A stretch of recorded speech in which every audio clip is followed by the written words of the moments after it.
اللهم صل على محمد وعلى آل محمد كما صليت على إبراهيم وعلى آل إبراهيم إنك حميد مجيد. اللهم بارك على محمد وعلى آل محمد كما باركت على إبراهيم وعلى آل إبراهيم إنك حميد مجيد.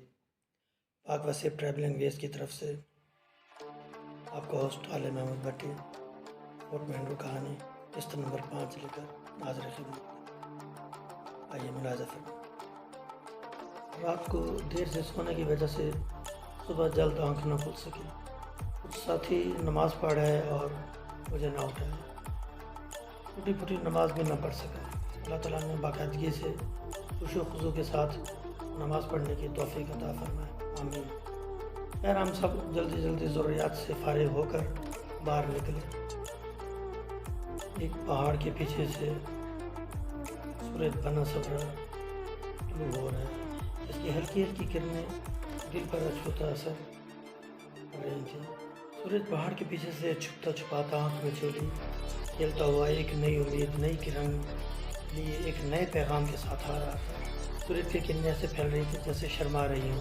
اجلا اجلا، روشن روشن، اور یہ کیسے نہ ہو. میں اس پہاڑ کو دیکھ رہا تھا، حالانکہ سورج اس پہاڑ کے پیچھے سے نہیں نکل رہا تھا. تو پہاڑ ہمیں نظر آ رہا تھا، بلکہ یہ مطلع شمس پہاڑ کے پیچھے سے نکلتا ہے جو ہمیں دکھائی نہیں دیتا. اور یہ مشرق کے شروع میں ہے. اس کی اونچائی آسمان کی طرف 80 فرسخ ہے. ایک فرسخ تقریباً 8 کلومیٹر کا ہوتا ہے. تو گویا 640 کلومیٹر اونچا ہوا وہ پہاڑ جو ہم دیکھ رہے ہیں مطلع شمس کے آگے تو کچھ بھی نہیں. اور سورج کی روشنی چاند کو بھی ملتی ہے، بلکہ دو طرف سے. پھر ایک وقت آئے گا اے سورج تم مغرب سے طلوع ہوگا مشرق کے بجائے، اس لیے کہ اللہ تعالیٰ کے حکم سے تیرا قطب بدل جائے گا، مشرق مغرب ہو جائے گا. شاید ایک لذات دینے والی قیامت سر پناہ کھڑی ہوگی. اللہ تعالیٰ ہمیں اس سے محفوظ رکھے. آمین. انہی خیالوں میں گمسم ہم رمن پہاڑی سے رخصت ہو رہے ہیں. رمن پہاڑی سے نکل کر اوپر کی طرف جو مین مارکیٹ ہے وہاں آ رہے ہیں، جہاں پر موٹر سائیکل کھڑے ہوئے ہیں. یہاں سے اب ہم نے جھیل کی طرف جانا ہے. یہ اس وقت ارد کا نظارہ اور پہلو کا اس کے گرد وہاں کی پہاڑی ہے. اور یہ رمن پہاڑی کی مارکیٹ، اس مارکیٹ میں چند دکانیں، ایک ریسٹورینٹ بنے ہوئے. رات کو یہاں کا موسم بہت اچھا ہوتا ہے، ٹھنڈک بھی ہوتی ہے. اس وقت ہم مندر کی طرف روانہ ہو رہے ہیں. اس سامنے سمٹ پارک کی چوٹی نظر آ رہی ہے. یہ اس وقت بلند ترین چوٹی ہے فورٹ مہنگو کی. اب ہم جہاں سے روانہ ہو رہے ہیں، ہماری دائیں طرف موزہ اناری آ جاتا ہے. موزہ اناری کا ایک علاقہ ہے گورا تھل، اس کے قریب یہ وہ علاقہ ہے. تقریباً پہاڑی سے آگے کا علاقہ موزہ اناری کہلاتا ہے، اور اناری کے ساتھ کا علاقہ گورا تھل کہلاتا ہے، جہاں پر آباد زمینیں بھی ہیں جن میں گندم کاشت کی جاتی ہے. گورا تھل سے آگے بڑے بڑے پہاڑ آتے ہیں جن کی بلندی ان پہاڑوں سے کہیں زیادہ ہے. گورا تھل میں ایک بزرگ کا مزار بھی ہے جو دارو پیر کے نام سے مشہور ہے. لوگ دور دراز سے یہاں پر حاضری کے لیے آتے ہیں. ان کے بارے میں روایت مشہور ہے کہ جب یہ زندہ تھے ان کی وصیت تھی کہ جب میں فوت ہو جاؤں تو مجھے میری اونٹنی پر سوار کر دیں، جہاں پر اونٹنی رک جائے وہیں مجھے دفن کر دیں. بعد از وفات آپ کی وصیت پر عمل کیا گیا. اللہ کے نیک بندے جہاں بھی جاتے ہیں اپنی پر اسرار شخصیت کا اثر لوگوں کے دلوں میں چھوڑ جاتے ہیں. یہ اللہ کے بندے ساری عمر فکر و زہد میں گزار دیتے ہیں اور خالص اللہ کی رضا خوشنودی کے لیے اپنے آپ کو وقف کر دیتے ہیں.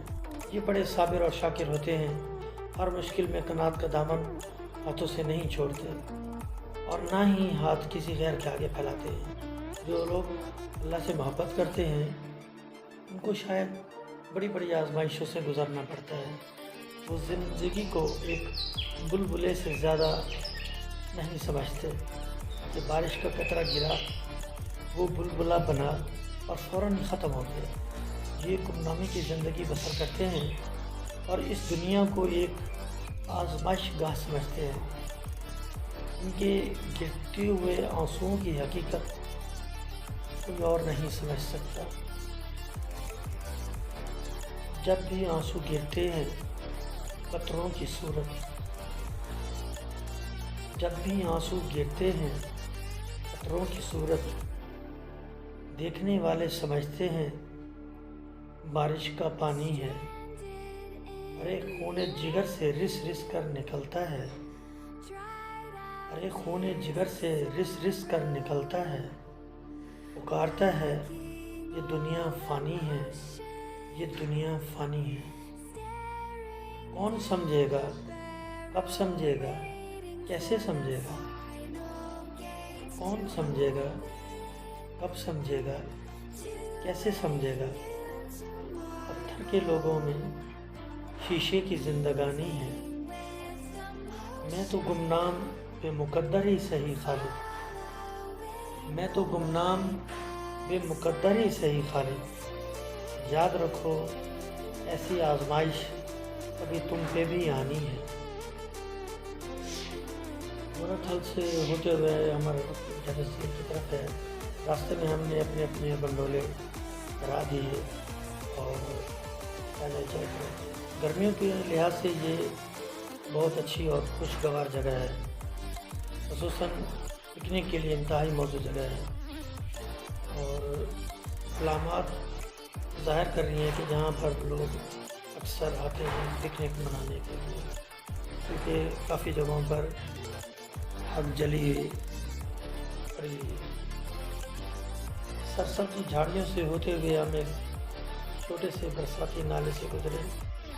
چھوٹی چھوٹی کانٹے دار سبز اور پیلے رنگ کی جھاڑیاں آنکھوں کو بڑی پیاری لگ رہی ہیں۔ ان جھاڑیوں کے ساتھ کچھ گھنے درخت بھی ہیں جو ایک چھوٹے سے جنگل کی مانند لگتے ہیں۔ ہماری نوک ٹوک اور تبصروں کا سلسلہ دوبارہ شروع ہو چکا ہے۔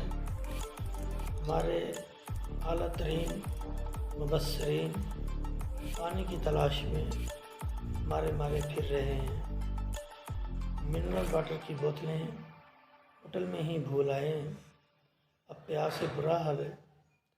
راستے میں اناناس کے بے شمار پھول پڑے ہوئے ملے جن کو ہماری ٹیم نے جھپٹ کر اٹھایا اور دونوں ہاتھوں کو اناناس کے پھولوں سے بھر لیا۔ شاید وہ ان سے ڈیکوریشن کا کام لیں گے یا فورٹ منڈو کے مین چوک پر کوئی کرتب دکھائیں گے۔ اللہ بہتر جانے، اللہ کی شان، ان کو مفت کا مال ملا ہے، دیکھیں اب یہ ان سے کیا کیا کارنامے کرتے ہیں۔ تبسم صاحب جذباتی ہوئے اور انہوں نے تمام اناناس پھینک دیا۔ چلتے چلتے آخرکار ایک جگہ ہمیں پسند آئی ہے۔ یہ ایک چھوٹا سا تالاب نما جگہ بنی ہوئی ہے، جہاں پر لطف نما سے بارش کا پانی یہاں پر آ کر اکٹھا ہوتا ہے، اور یہاں سے پھر تھوڑا سا آگے ایک اور جگہ بنی ہوئی ہے، یہ ڈینس جیل میں جا کر۔ یہ ٹورزم ہوٹل کی بیک سائڈ ہے، جہاں پر ہم سب دیر ہو گئے۔ ساتھ ہی ایک چھوٹا سا پانی کا تالاب ہے جس میں چھوٹے چھوٹے کنکر مارنے سے پانی کی لہروں میں ایک پیاس پیدا ہوتی ہے۔ پانی میں زندگی کی لہریں دوڑ جاتی ہیں، شاید اسی کا نام زندگی ہے۔ تبسم صاحب کبیر صاحب کے سر پر اناناس رکھ کر کوئی کرتب دکھانا چاہتے ہیں۔ مجھے تو شک پڑتا ہے کہ تبسم صاحب کہیں مداری والے تو نہیں۔ تبسم صاحب شبیر صاحب جانے، یا پھر ایسا لگ رہا ہے کہ وہ شبیر صاحب کے اس سے جوئیں نکالنے کی کوشش میں ہیں۔ اب ہم یہاں سے رخصت ہونے لگے ہیں، ہم نے تبسم صاحب کے کان میں آواز لگا دی ہے کہ میرے ہوش میں نقل ہے، کیا کرنا ہے خالی کروں گا، کچھ کو اپنے پانی میں پھینک دیا، کچھ ادھر ادھر کر دیا۔